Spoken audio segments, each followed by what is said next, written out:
Hi everyone, welcome to Cooking Sense, where we explore a variety of adaptive cooking techniques and tools for individuals with vision loss that teach you how to cook using your other senses. My name is Rose Visser. I'm an occupational therapist and instructor for activities of daily living at Vision Forward Association. In today's session, we're going to be exploring adaptations and tools for baking as you get ready to bake your holiday treats.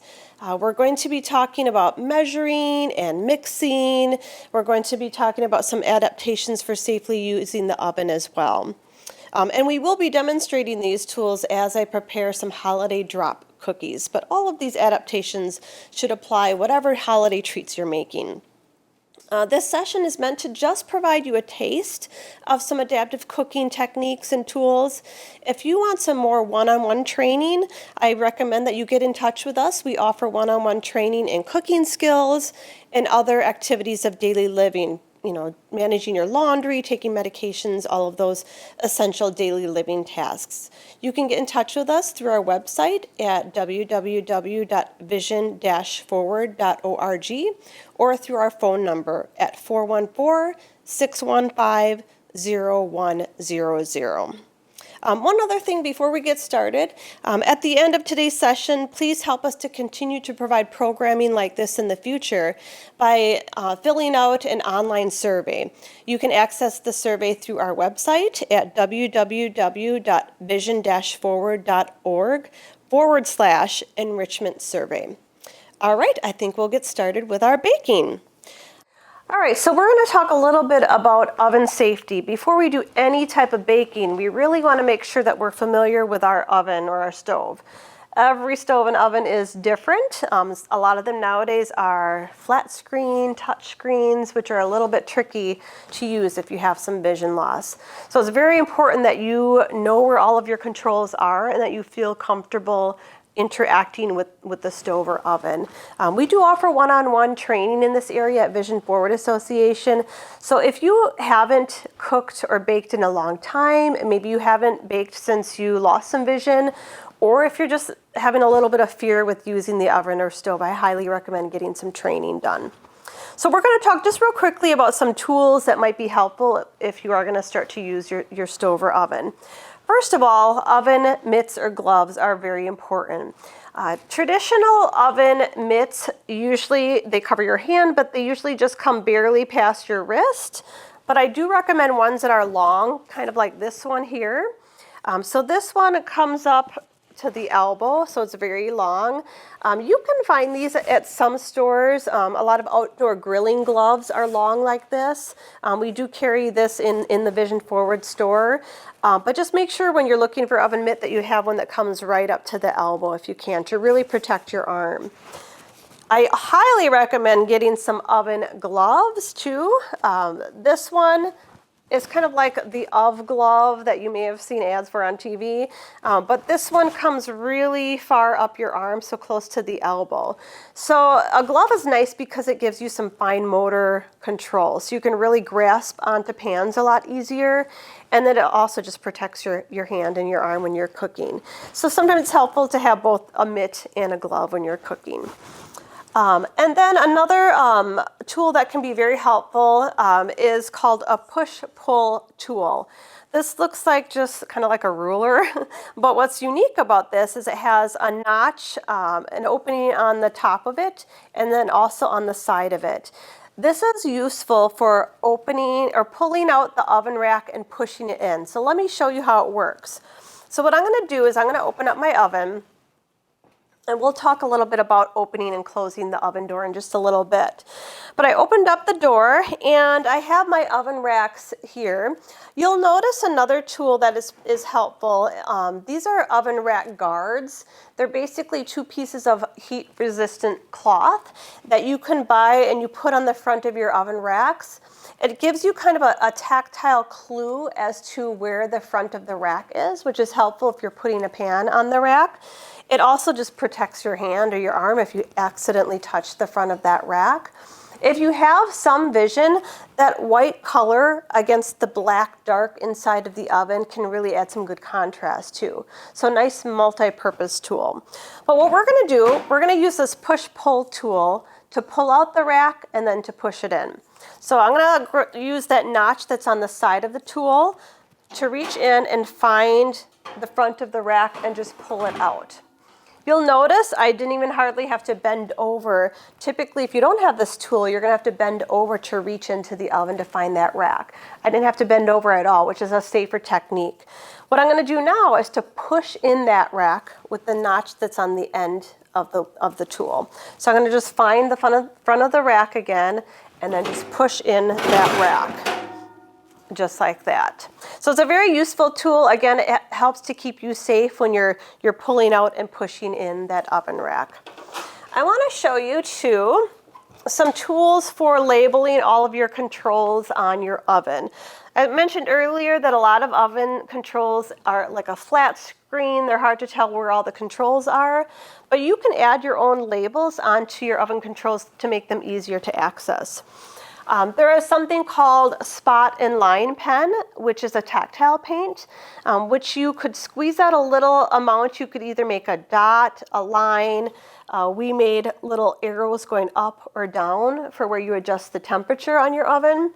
But you squeeze it out and then you allow it to dry 12 hours, sometimes a little bit less than that.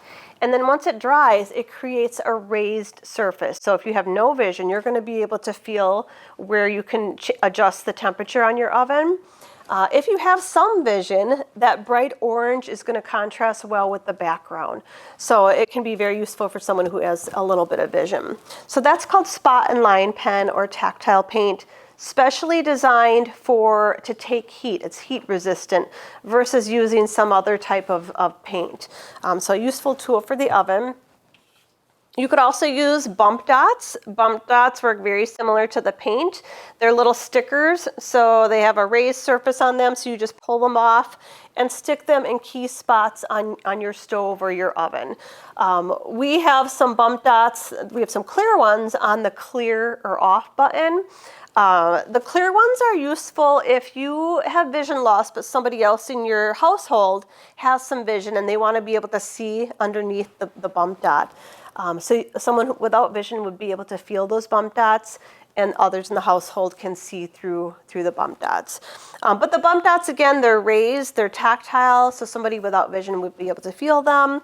The bright orange color, again, could add some good contrast for somebody who has some vision.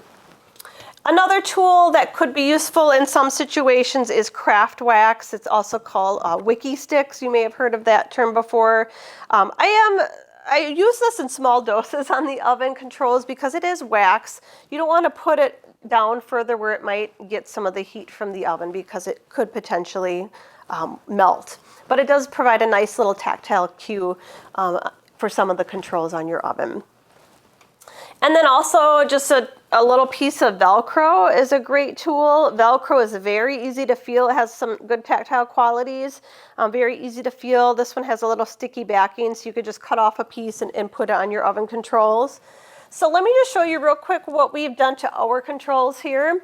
We put a piece of Velcro on the start or the bake button, which is kind of the main one you're going to want to use. All I have to do is barely brush my hand over the surface. I'm going to feel that Velcro. So I just press where the Velcro is to turn it on to bake. And then as we mentioned before, I put some tactile paint, a spot and line paint. I made an arrow going up for increasing the temperature, an arrow going down for decreasing the temperature. And then another thing I marked was that clear off button with the clear bump dots. That's all I'm marking on my oven controls.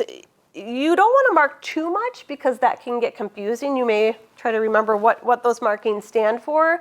So only mark the buttons or controls that you're really going to use. Again, the bake, the stop or clear, and then a way to adjust the temperature. So if I was going to set this oven, turn it on for my cookies, what I'm going to do is find that Velcro. I'm going to press that once and then slide my thumb over to that little spot and line marking. And I heard a little click. So as soon as I pressed that spot and line marking with the arrow going up, it went to 350, and then I listened for that click. That click tells me that it's starting to preheat. Now, every oven is different again. Some of them you may not get a little audio cue like that. So you'll have to really, again, get familiar with your oven and how it works. I'm going to let it preheat. It takes about 10 to 15 minutes to preheat. This oven beeps when it's preheated. Not every oven does. So again, get familiar with your oven and how it works. Okay, I think we are ready to start our baking and preparing our holiday drop cookies. So I want to talk about some adaptations for some of the tools and ingredients and techniques as you get ready to mix up your cookie mix or any holiday treats that you're going to be making. First of all, just a couple of adaptations for following recipes. So if you have vision loss, accessing those recipes can be challenging if they're on the side of a food package, or maybe it's in a cooking book or online. There are different ways that you can access those recipes. One is if you have some vision, write out your recipe maybe on a big index card in large print. Make it as easy as possible for you to read that. So keep it simple, maybe just a few words on each page. Make sure they're spaced out nicely and maybe use a nice bold marker. Make it, as easy as possible for you to look at that recipe and follow it. Another adaptation that can be helpful is some sort of a recording device. There is a tool called the Pen Friend that comes with special stickers, special labels, and you can put those labels on different items or on index cards and record information. This tool works very well for, again, recording some recipes. So I have a recipe for brownies right here on this index card. I have a big square orange label in the corner, and I recorded this recipe on that little sticker. Once I record it, all I have to do is touch the device to that label to listen to that recipe. So let's listen. Recipe for brownies. Ingredients: 3 tablespoons water, 1/2 cup vegetable oil, 2 eggs. I'm going to stop it right there. We don't have to listen to the whole recipe. But as you could hear, it kind of lists everything that I recorded, the ingredients and the steps for making this recipe. So the Pen Friend works really well for recording some of those recipes. You can also, if you know Braille, you could Braille out your recipe again on a little card. That's another great way to follow a recipe. You can also use some of the apps on your smartphone to read some of the recipes that are on food packages, for example. There is an app called Seeing AI that can be helpful for taking a picture of a food package and reading that text that's on the package. You can also use screen reading software on your computer to listen to recipes that might be online, for example. Also, most smartphones have some talking features that allow you to, again, listen to those recipes that you might look up online. So there are a number of methods for following those recipes. The more you cook, the more you're going to kind of get a sense of what's in a recipe. So I do encourage you to just practice to look up recipes online. That's a great way to just kind of get familiar with recipes and how they're laid out as well. All right, so let's start to talk about some tools and techniques for measuring and mixing and following our recipe. One thing I want to talk about first is the storage of your ingredients. So keep in mind how you store your ingredients. Your items like your dry ingredients, for example, flour, sugar, powdered sugar, salt, things like that. It's a good idea to store them in canisters, kind of like this big one here. Choose big canisters that have a nice cover that you can remove. The reason why we want to store them in big canisters instead of the bags and boxes that they normally come in is because it's much easier for you to scoop inside of a canister versus pouring out of a box or a bag. So as you can see, I removed the cover, and then I can easily get my measuring tools inside of the canister and scoop them out. Canisters that have a large opening are good so that you can really get your tools inside of there. You'll notice too that canisters can be labeled. I labeled the top of this canister with something called Wiki Sticks. Wiki Sticks are actually a craft supply that a lot of kids use to make different craft projects. It's actually craft wax, so it's moldable. You can press it on a surface and you can peel it off. So when you're done with the item, you can peel off that label and reuse it. This one, I made the wiki sticks in the shape of an F because this is some flour that we're going to be using for our recipe. So that's one example of how you might label your canisters. Again, I do recommend putting those dry ingredients inside of a canister versus using the bags and boxes they come in. You can also label other items in your kitchen that you're going to need for baking. Spices and seasonings, those are examples of items that you often won't need in your holiday baking. But it can be hard to tell, what the spice or seasoning is by looking at the label. If you have no vision, it's impossible most times to tell what it is. You can sometimes smell the seasoning, open it up and tell, but not always. So a couple ways that you can label your seasonings. On the very top of this seasoning bottle, I have a pen friend label. We just learned about the pen friend. We can put that label on top of the spice bottle and record what it is. I also put a wiki stick label in the shape of an O, a big circle, because this is oregano. So that's another good way that you could label your spice bottles. So again, you want to use whatever label works best for you. If you can see large print, you could take a piece of paper and write in big letters, maybe OR for oregano, whatever method you want to use. You want to put your label, if you're using a pen friend label or wiki sticks, put it on the top of the spice bottle. So when you use up your spices, you just keep that old cover and put it on the new bottle so you're not peeling off your label all the time.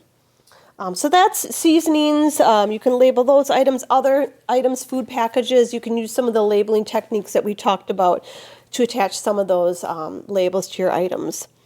Just another tip too, when you are using oil, cooking oil in your recipes, a lot of baking recipes call for cooking oil. Try to purchase oil bottles that are maybe smaller than some of those giant bottles. The giant cooking oil bottles are very hard to maneuver, especially if you have some vision loss. It can be hard to kind of tip them and line them up with your measuring cups and spoons. So I have a small bottle of vegetable oil. It's smaller. Sometimes the smaller containers, you may end up spending a little bit more money than the big bulk ones, but they're going to be easier to manage, and you're probably going to waste a little bit less of the oil that way as well. So just a couple tips for that. Let's talk about measuring tools. There are lots of measuring tools that can be helpful for people with vision loss.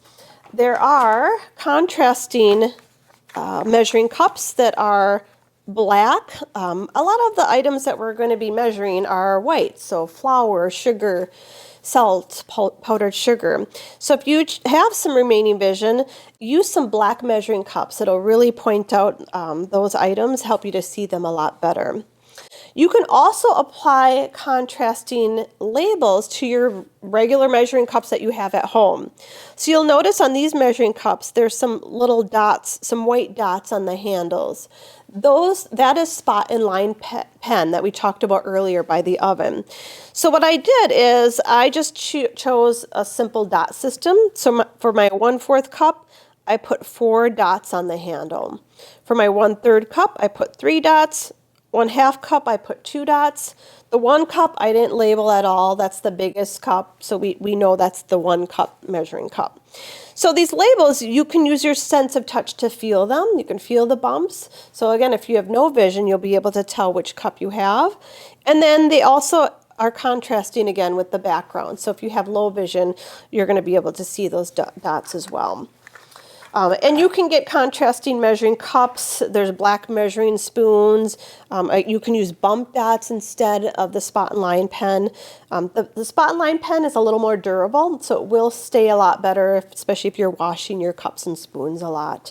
I also have a white measuring spoon. So again, thinking about your ingredients, we're going to be adding some vanilla in a little bit. That brown vanilla, it'll contrast well with this white measuring spoon.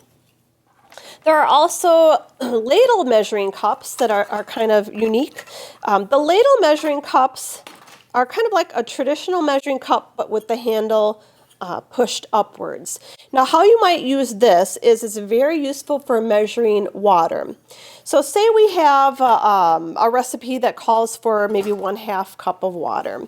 What you're going to do is fill up a bowl of water. I have a bowl right here in front of us. And all you do is find your measuring cup. These measuring cups have the little spot and line markings on them, so I know which one I need. I have 2 dots on this 1/2 cup. And then all you do is hold it like a ladle, dip it straight down into the water and straight up, and it's automatically measured. Well, there's our oven letting us know that it's preheated. So again, just dip it down in, pull it right back up, and it's automatically measured. So they work good for things like that. And even if you're measuring out other ingredients, the handle turned upward can kind of stabilize your grasp a little bit, give you something to hold on to versus a traditional measuring cup you may have to kind of balance a little bit. So it just gives you a little more stability. So those are just some quick little measuring adaptations. There are other ways to measure out. There's Braille measuring cups that you can get that have Braille on the handles. So again, find the measuring tools that work best for you, but you don't have to go out and buy some expensive measuring cups. You can take your traditional ones and again, just buy a little tube of that spot and line pen. I think it's about $5 or so, and just put some little dots on your measuring cups to make it easier to measure. All right, so let's talk a little bit about mixing tools. So in a little bit, we're going to be measuring into our big mixing bowl, and we're going to be mixing up some items. So there are some different tools that can be helpful for physically mixing up your ingredients. First of all, your bowls. You want to kind of think about your bowls that you're using. You want to use big bowls if you can. So I have a great big mixing bowl. It's huge. It's maybe a little bigger than I need. But it's nice to use ones that are bigger so that the items that you're mixing up and measuring stay in the bowl. If you have some vision, choose bowls that come in contrasting colors. So if you're mixing up light colored items, maybe choose a darker bowl. If you're mixing up lighter colored or darker colored items, maybe choose a lighter bowl. So think again about your cooking tools. Choose tools that, again, work best for you. We are going to be using, again, this big mixing bowl. Oh, there goes my pen friend that turned off. We're going to be using a big mixing bowl. I'm going to be setting it on a piece of non-slip shelf liner. You want to think about where your mixing bowl is setting. You don't want it sliding around and sliding off your kitchen island or counter. So when I have this bowl on this piece of shelf liner, it's pretty stable. It's not going to be really moving around at all. So that's a good little tip. You can get these shelf liner rolls at Walgreens, Walmart. Most stores carry them. And then just cut out a little size for you. If you have some vision left, again, maybe choose a color that contrasts well with your counter so you can see it. Other things for mixing up your ingredients, a traditional whisk works good for some of the things that you are mixing. If something is too thick, though, the whisk may not work as well. So you can also use a traditional spoon. That works very well. Forks work great, too. I love forks because of the tines. It allows you to kind of mix it up a lot better and really gets into the ingredients. And your hands work great for mixing. I encourage people to use their hands whenever possible. You know, of course, make sure you wash your hands before you start to work with food or cook. But if you can get your hands in the ingredients, you learn so much about the food and if it's mixed up enough just by your sense of touch. So I, again, encourage you to really get your hands in when you're mixing up items. So those are just a couple of little ways to mix. You know, of course, you could also use electric hand mixers. We may be using this. We may be using our hands too today as well. And then, of course, there's bigger stand mixers. There's your good old kitchen mixer, KitchenAid mixer. But again, you don't have to have these expensive tools. You don't have to have the KitchenAid. You can, again, use your hands, use a spoon, a fork, whatever you have in your drawers in your kitchen will work well. Other tips too, when you are mixing up, one question I get from clients is, how do I know when it's mixed up all the way? That's a good question. What you want to do is, if you're particular about making sure it's mixed up really great, you can count the number of stirs. You can count about 30 stirs if you wanted to, but you don't have to be that exact. What I tell people to do is stir it up, and then use your sense of touch to feel what you're stirring up and feel the texture and notice how the texture is changing. And then if you're still not sure, mix it up, maybe 5 or 6 more stirs, and then you can be pretty confident that it's mixed up. Again, use your sense of touch, your hands whenever possible. You also want to, when you're mixing, is periodically pick up your bowl and turn it. Because as we're stirring, we naturally will probably forget one spot in the bowl. Sometimes the mix kind of gets up on the side. So if you physically pick up and turn your bowl, you're going to capture everything on the side of the bowl.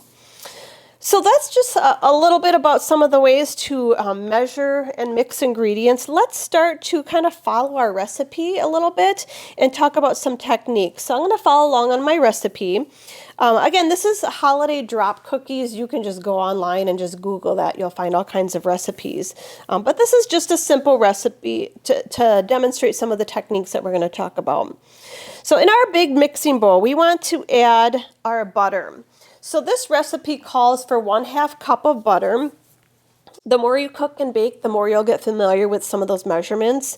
1/2 cup of butter is a whole stick of butter. So there's a lot of butter in this recipe. So again, if your recipe calls for 1/2 cup, just know it's that whole stick. If it calls for 1/4 cup of butter, it's going to be half of that stick of butter.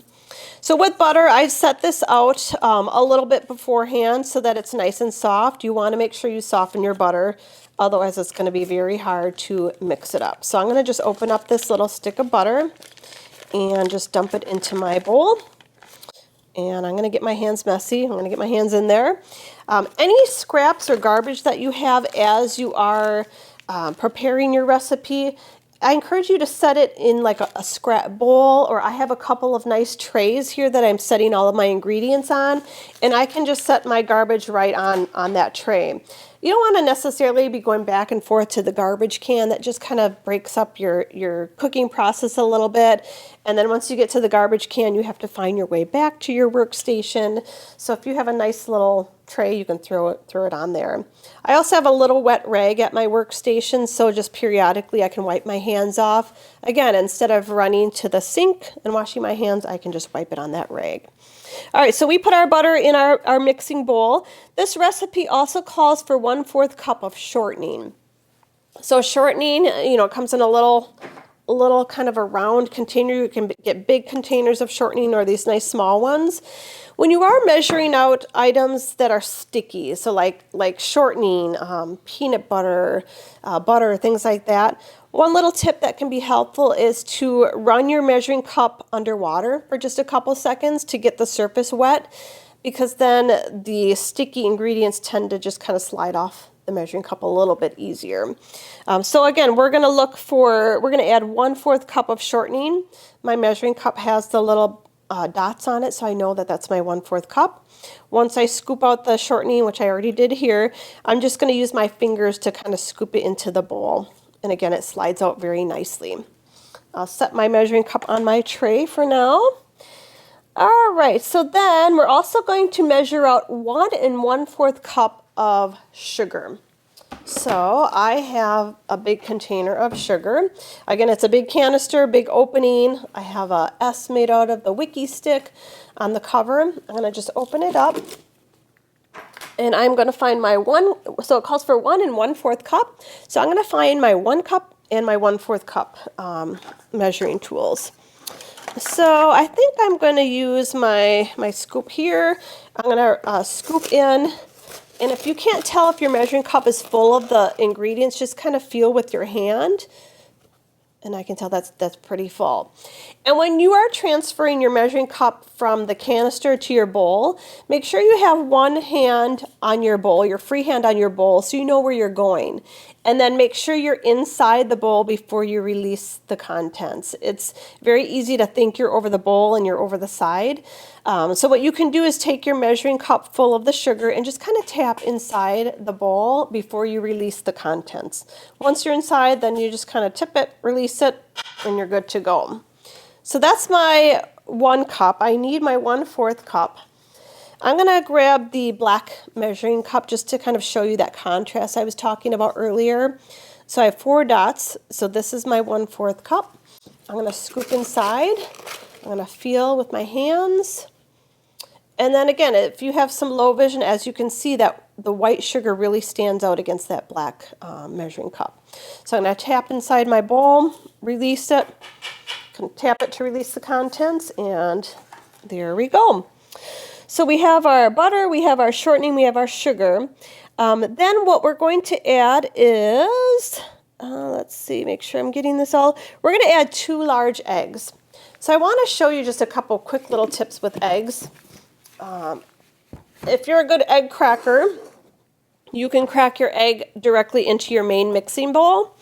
If you're a little nervous about cracking eggs and you're worried you might get an eggshell in your big mixing bowl, crack your eggs into a small bowl first. Because then that way, if you crack it bad and you just feel like it's crumbling, it's not going to get in your main mixing bowl and mess up your mix. It's going to go in the little bowl, and sometimes you can fish out the shells. But if you can't, then you can just try another egg. So what I'm going to do, I'm going to slide my mixing bowl over a little bit, is I'm going to crack it on either the side of the counter, a hard surface, so that you can get a nice crack. So I'm going to crack it on the side of the counter, and then I'm going to get my thumbs in there and just pull apart the shell. And then once I have it in there, I'm going to set my shell on my tray so it's out of the way. I'm going to wipe my fingers off. I'm going to grab my other egg. This calls for 2 eggs, so I'm going to do the same exact thing. Crack it on the side of the counter, get my thumbs in there, pull apart the shell, and put it on my tray. And then what I'm going to do is I'm going to take a fork. Instead of dumping the eggs right into the mixing bowl and start to mix, I'm going to pre-mix them in this little bowl, because sometimes the egg yolks can get kind of lost in the mix and you may kind of forget about it. So I'm going to just mix it up with a fork. Fork works great for mixing up eggs. So I'm just going to mix it up here. And then as far as knowing if it's mixed up all the way, count maybe 30 stirs. Use your sense of touch to poke inside there and kind of feel around inside there, feel how it is. And then maybe stir it a little bit more if you're uncertain. And then what I'm going to do is take my little egg mix. Again, I'm going to feel for that big mixing bowl so I know where I'm going. I'm going to tap the side of the mixing bowl and then just release the contents. Tap it a little bit.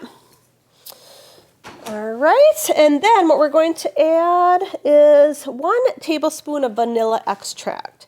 So pouring things like oil and vanilla can be a little bit tricky because they can come out fast. If you want, you can pour over a small bowl first. I would probably do that, because then if you get too much, it's not going to ruin your main mix. So I think I'm going to do that. I'm going to use a white tablespoon so that it's going to contrast well with my vanilla. Vanilla, you can also get vanilla that's clear, but this vanilla is a dark color. And so what I'm going to do is hold my little tablespoon over the little bowl. I'm going to bring the vanilla extract until it's touching the measuring spoon. I can tap it. And then I'm going to tuck my finger inside the little measuring spoon and try to feel for when it's full. You may or may not be able to feel that, though. Sometimes liquids are hard to feel. Just pour nice and slow. If you do that, or if you're uncertain, set the bottle down. Oop, there I go spilling too. Set the bottle down and use your sense of touch to feel. And then once it's full, again, if you have some vision, you're going to be able to see that good contrast. Bring the spoon over and dump it in.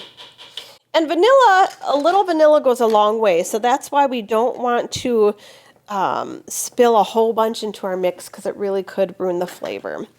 All right, so we have our vanilla, and then the last thing we're going to add is our flour.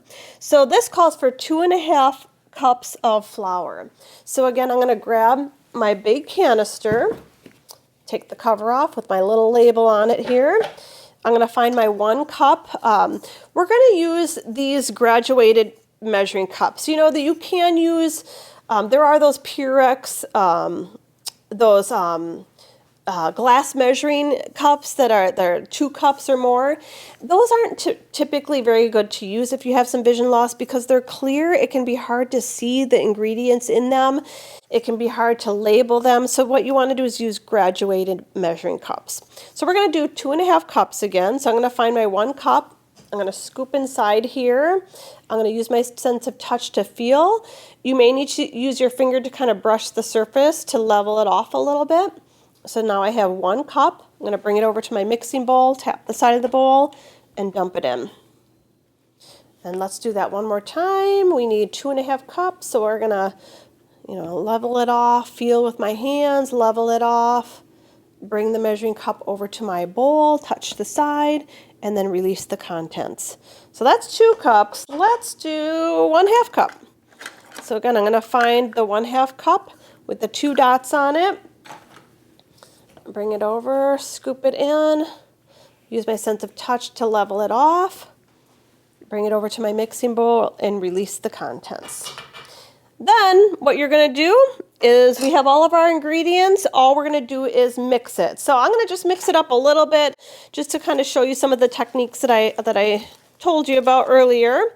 So I'm just kind of stirring. I have a big spoon. I'm thinking the whisk is probably not going to work well for this because the ingredients are going to start to thicken. And even the spoon, I'm just going to stir it up a little bit, but then I think I'm going to get my hands in there. So I'm going to use my hands. I'm going to, again, periodically turn the bowl so that I can get all the ingredients on the sides, and then I'm going to get my hands in here.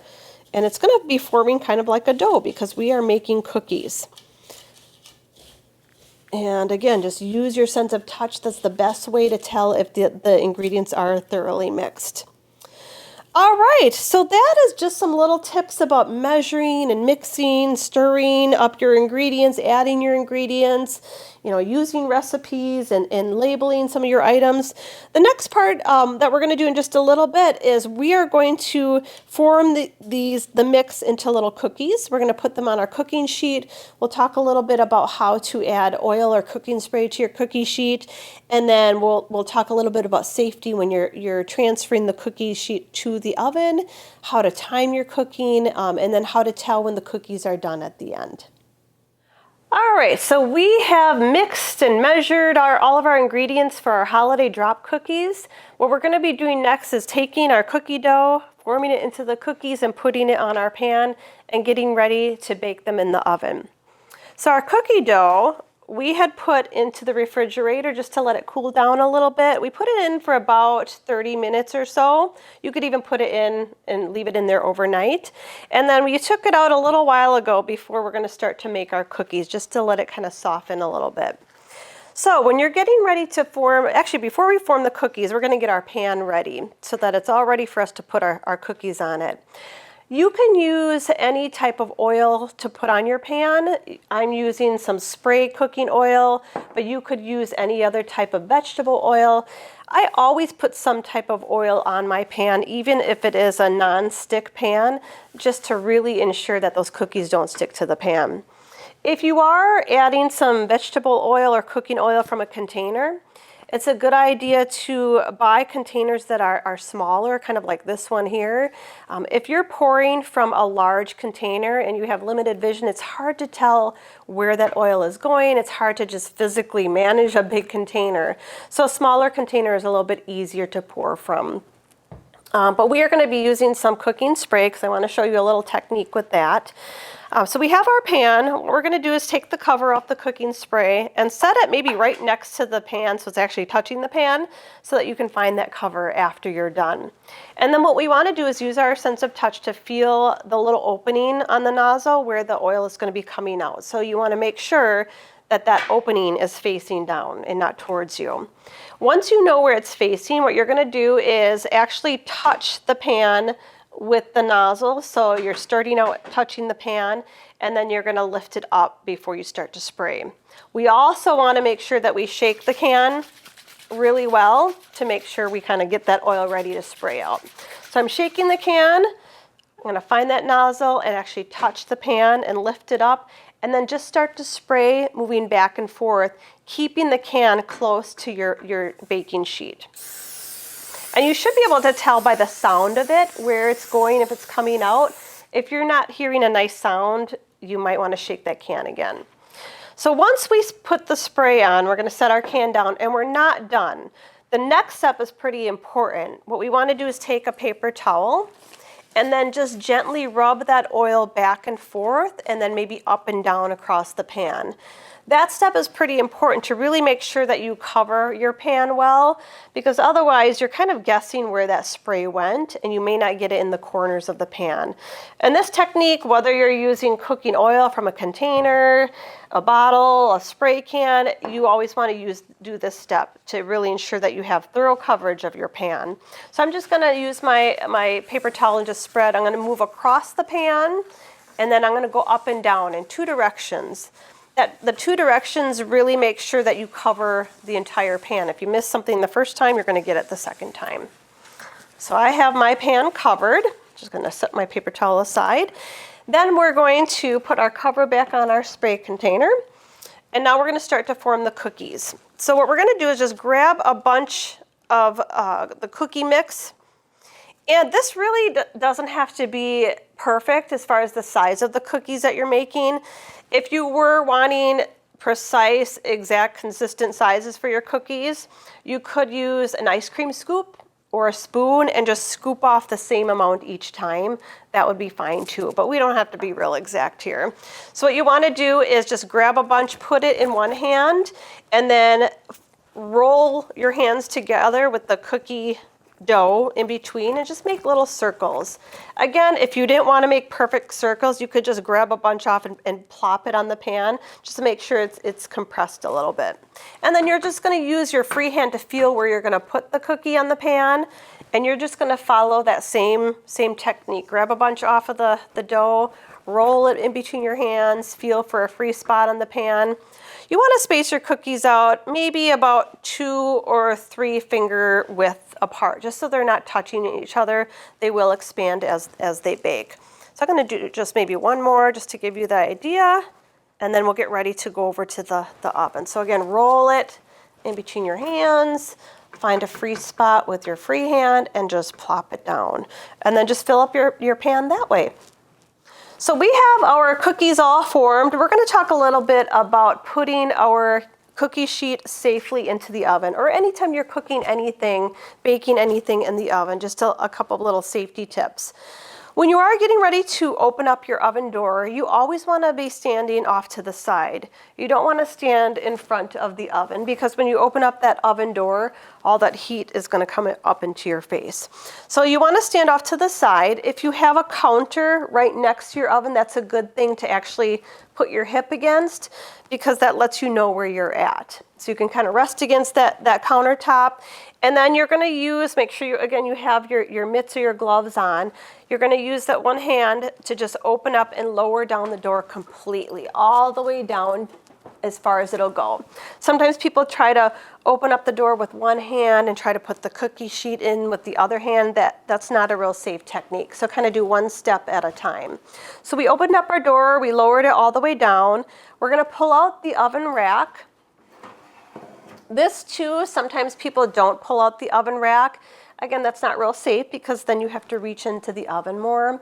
So we're going to pull it out, and then we're going to grab our cookie sheet, get a nice grasp on it before you actually pull it off of wherever it's setting, to make sure you have a nice firm grasp. And then what we're going to do is just lower it down until you can feel the rack. And then don't release it yet until you are confident that it's all the way on that rack. It doesn't have to be perfectly even or anything, but we do want it to be fully on that rack. Once you can use your gloved hand to feel where it's at, then you can push in your oven rack. You can also use that push-pull tool that we talked about earlier. That's another great tool to push in that oven rack safely. Once you're confident your pan is on the oven rack, then you can find that door and just carefully close that door. And that's all there is to putting it in. into the oven. Now, the more practice you get with this, that becomes easier. You become a lot more confident with that. Now, how do we know when our cookies are done? We don't really want to guess with this. So what we want to do is, if we can't look at cookies or desserts or your holiday treats and tell when they're done by how they look, then you need some other method to be able to do that. A nice method for that is to set a timer. Very simple way to do that. Now, your cell phone, if you have a timer feature on your cell phone, that's a great way to do it, because most times your cell phone is with you. So you could, go around your house into other rooms, and you'll always have that timer with you. So that's a good technique. If you have an Amazon Echo, that's another great way to set a timer, because you activate it with your voice. Very easy to activate that timer with that method. We have a little timer here. This is just a little simple digital timer. We sell these in our store at the Vision Forward store. It's a very simple timer. It just has a display screen, so somebody with a little bit of vision probably will see those numbers fairly easily because they're a lot larger. But even if you have no vision, that display screen tells you that that's the top of the timer, so you can kind of feel where the screen is. Below that are just simple numbers set up like a regular telephone. So they're slightly raised, 1, 2, 3, the next row down, 4, 5, 6, etc. We did add a bump dot onto the number 5, because once you can find that 5, you can usually find the other numbers. We also put a bump dot on the stop button, so that when the timer goes off, you can easily find that. There are also stickers, number stickers, that are white numbers on a black background. So if you have a little bit of vision, you could put these stickers on your little timer to, again, really make those numbers stand out. So what we're going to do is we are going to set our timer for, the recipe says to bake these cookies for 10 to 14 minutes, which is kind of a wide range. But typically for recipes, for baking recipes, you do get a little bit of a range. So what I would do is pick a time in the middle, because then you can always check and make sure the cookies are done. You can't unbake something once it's baked, but you can always put it in for a little bit longer. So I'm going to do probably about 12 minutes. So again, I'm going to find my 5 using your sense of touch, and then I'm going to type in a 1, 2, 0, 0 and hit play or start button. So I'm going to let it go. So it doesn't announce the numbers, but every time you hear a beep, you know that it registered that number. And then when it's all done, it's going to have a nice loud beep. You're going to be able to tell when the cookies are done. You can be pretty confident that, if you follow the recipe times, you can be pretty confident that it's gonna bake for an appropriate amount of time.